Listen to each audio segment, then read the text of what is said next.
Lecture. Le nouveau se présente.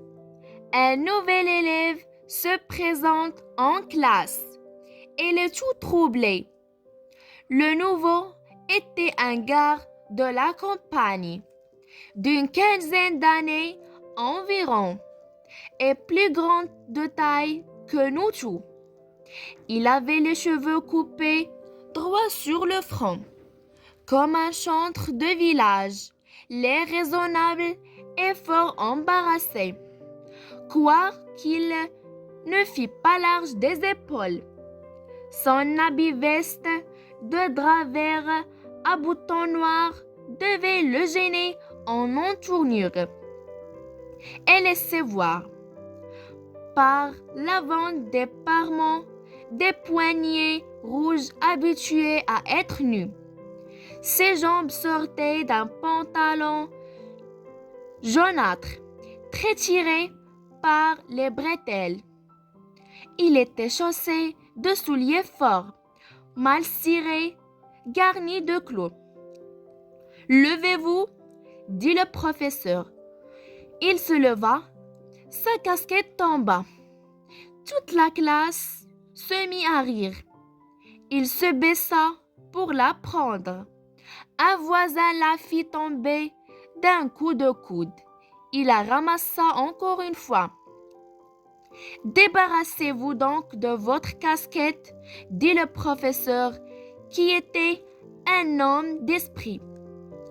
Il y eut un rire éclatant des écoliers qui décontenança le pauvre garçon, si bien qu'il ne savait s'il fallait garder sa casquette à la main, la laisser par terre ou la mettre sur sa tête. Elle se rassit et la posa sur ses genoux.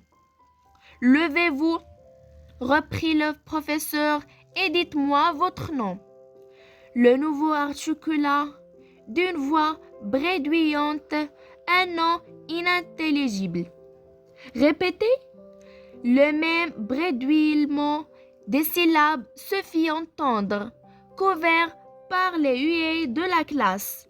« Plus haut » cria le maître plus haut.